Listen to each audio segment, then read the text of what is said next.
예, 안녕하세요. 이번 시간에 특별히 그 박일환 대법관님을 모시고 예전의 판사 경험이라든지 일상에 대해서 듣고 있습니다. 그래서 우리가 지난 시간에는 그 초임 판사 시절 얘기 들었는데, 지금부터는 그 초임 판사 이후부터 이 부장 판사 이런 내용에 대해서 한번 얘기를 들어보도록 하겠습니다. 그러면 대법관님, 저희 초임 판사 시절에는 일의 업무의 일이라든지 뭐 이런 건 어땠나요? 많이 일이 많았나요, 그때는? 뭐 판사들은 뭐 그때나 지금이나 항상 일이 많다고 뭐 이야기를 하고 있습니다. 그래서 저희들이 제가 또 회상을 해보면은 그때 당시에도 상당히 일은 많았다고는 생각하는데 그렇다고 해서 휴일까지는 근무를 하지는 않아도 될 만한 양이 아니었나. 그리고 법원별로 또 편차가 많아서 저는 춘천서도 근무하고 서울 남부지방법원, 형사지방법원, 동부지원 이런 데서도 근무를 했는데 법원별로 업무량이 한 50% 이상 편차가 날 정도로 많았습니다. 그렇기 때문에 뭐 일률적으로는 이야기할 수 없습니다만,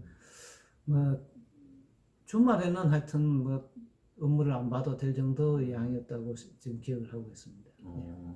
그러면 이제 전부 단독 판사 뭐 이런 것도 하시고 부장 판사 되시고 그러면 예. 부장 판사는 언제쯤에 되신 건가요, 그러면? 그 당시는 뭐 대충 부장이 되려면 한 법조 경력 15년이 필요한데 저는 이제 군 법무관 3년이 그 안에 포함되니까 판사로서는 한 12년을 했습니다. 그래서 배석 판사 한 3, 4년 하고 단독 판사 한 3년 또 이제 고등법원에서 3년 뭐 연구관 한 2, 3년 그렇게 해서 15년을 보내야 됩니다. 뭐 고생 많이 하셨네요. 고생이 아니고 뭐 다 그 겪는 일이고 또 그런 과정을 겪어야 부장으로서 다양한 사건을 경험해서 또 법조 생활을 계속할 수 있다고 해서 그 트레이닝 과정이 그렇게 형성이 되어 있는 것입니다. 그러면 이제 그 부장 판사가 되면 이제 사람들이 궁금한 게 판결문을 안 쓰면 좀 더 편한가 뭐 이런 걸 물어보는데 진짜 그런가요, 그게? 그거는 좀 잘못 알고 있는 것이고 제일 힘드는 법관이 한 사람이 사실은 지방법원 부장판사 때가 제일 힘들다고 이야기하는 분이 많습니다. 판결은 안 쓴다고 이야기하면 좀 못하고 저희들 초임하고 그때는 부장판사님도 본인 주심 사건이 9분의 1이 있어가지고 그거는 당신들이 직접 쓰는 것이 대부분이었고 간혹 이제 서기가 좀 힘들다든지 해가 배석한테 부탁을 하면은 뭐 배석이 대신 서주기는 했습니다만은 그래도 원칙적으로는 9분의 1은 부장님 직접 서거에 돼 있었습니다. 그 많은 분들이 직접 서기도 했고요.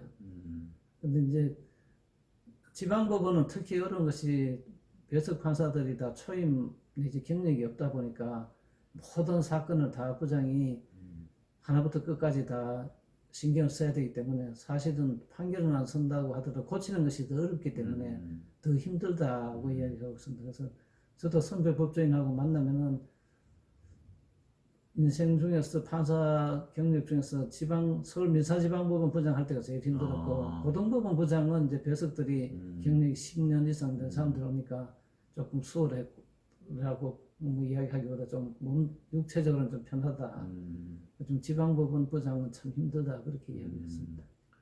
또 사람들이 궁금해하는 게 지방법원 부장 판사님, 배석 판사님 계시면 합의를 어떻게 하는지 궁금해하더라고 사람들이. 보통 되게 어떤 식으로 하시던 거예요, 그거는? 뭐 합의는 이제 따로 그 합의 날을 정해가지고 그때까지는 이제 다 자기 주심 사건을 다 파악을 해가지고 결론까지 머릿속에 염두에 두고 그 이제 보통 하면은 세 사람이 따로 모여가지고 이제 탁자 같은데 기록은 각자 사놓고 자기 또 메모를 다 가지고 와서 앉아서 그 사건에 대한 개요도 설명하고 또 원고 청구하는 주장의 요지가 이렇고 피고가 서로 항변하는 요지는 이렇고 근데 증거는 이래 돼서 원고 주장이 증거가 없다 또는 원고 주장은 맞고 피고의 항변이 이유가 없다 이런 것을 다 이제 논리적으로 설명을 하고 이제 사실관계에 대한 설명을 하고 또 법률적인 쟁점이 있으면은 거기에 대한 학설이나 판례 이런 걸 봐서 판례가 있으면 제일 좋습니다. 그래서 이제 그런 거 해가 결론이 이렇게 된다 해서 이제 다른 두 사람이 수긍을 하면은 그렇게 이제 해서 합의를 하는 거죠. 그럼 수긍을 안 하면 어떻게 돼, 그러면? 수긍을 안 하면 이제 할 때까지 이제 왜 안 하는지 이유를 밝히니까 그거는 이렇다 저렇다 하면은 이제 그 법률적인 쟁점이면은 더 책을 더 조사를 리서치를 해서 하고 또 사실관계가 또 불분명하면은 추가로 뭐 더 증인을 재결해서 더 부르든지 다른 음. 당사자를 불러서 또 그 부분만 집중해서 더 심리를 해서 의문을 해소하면은 이제 되는 거지. 그러니까 이제 일반 사람들은 이제 부장판사가 마음대로 결론을 정해놓고 한다 뭐 이렇게 생각을 해갖고 그래서 한번 여쭤봤습니다. 그거는 뭐 꼭 그렇지는 않는데 이제 우려하는 것은 판사들이 너무 경력이 차가 나니까 어떻게 그게 할 수 있느냐 하는 그거는 이제 현실과 이상이 조금 우리도 안 맞는 점은 있죠. 그렇지만 기본적으로는 세 사람이 같이 합의를 하는 것이고 그때만 저희들 때만 하더라도 그런 말까지는 듣지는 않았는데 요즘은 이제 그런 말이 나오는 경향이 있더라고요. 네. 또 이제 부장판사도 하시고 이제 뭐 고등법원 이제 부장판사 승진 요새는 이제 그게 없어지려고 하는데 그럼 그때 그 지방법원 부장, 고등법원 부장은 어떤 차이가 있는 건가요? 그 일반 사람은 잘 몰라서요. 사실은 저희들이 처음 초임받고 할 때는 큰 차가 없었습니다. 뭐 지방법원 부장이나 고등법원 부장이나 큰 차가 없고 월급은 호봉에 따라서 나오는 거니까 뭐 이제 고등법원 부장은 호봉이 조금 더 높으니까 조금 더 받는 그런 정도고 자동차 같은 것은 지방법원에다 부단위도 자동차 한 대가 배정이 되었습니다. 무형차가. 그러니까 뭐 크게 차가 없고 해서 사실은 그때는 광주 고등법원으로 내려가서 고등법원 부장 하라고 그러면 안 가려고 했습니다. 그러다가 이제 그 뒤에 이제 고고하고 들어서고 하면서 무슨 수당 같은 것이 현실화되면서 지방법원 부장하고 고등법원 부장이 좀 차가 생겼습니다. 그래서 그 뒤로는 이제 고등법원 부장을 갔다 와야 원장을 나가고 이제 그렇게 제도를 고쳐가지고 하는 바람에 다들 이제 고등법원 부장으로 가기로 했는데 그때만 해도 그렇게 경쟁이 심하진 않았습니다.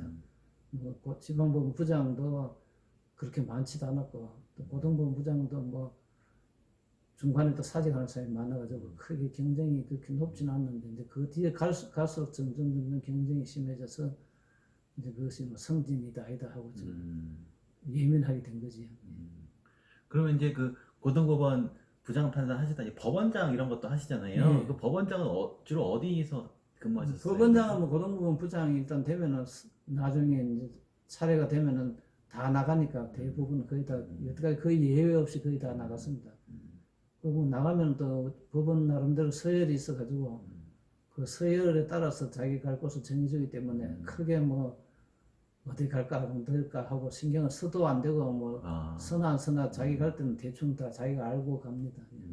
그럼 이제 사람들이 또 법원장 하면 뭐 검찰이나 여기는 이제 검찰총장이나 뭐 지검장 이런 사람이 되게 권한이 많다고 생각하는데 법원장은 어떤 시인가요 그러면? 법원장은 뭐 권한이 뭐 많다고 하면 많다고 할 수 있지만 사실은 뭐 법원이라는 것은 재판이지 법원의 주된 업무고 재판에 대해서는 결재받는 이런 시스템이 아니지 않습니까? 그러니까 주된 업무는 각 재판부에서 알아서 하니까 법원장이 가진 재판에 대한 뭐 권한이라는 것은 없는 거죠. 그냥 이제 누가 잘하나 안 하나 잘 살펴서 잘하는 사람은 좀 나중에 법관 평정할 때 좀 이제 법원에서 조금 더 근무할 수 있게 여건을 만들어주는 것이고 또 못하는 사람들은 주의를 주고 뭐 그런 것은 법원장의 이제 직무지요. 그러니까 뭐 권한이 많다는 것은 사실은 뭐 결재를 안 하기 때문에 큰 의미가 없는 이야기입니다.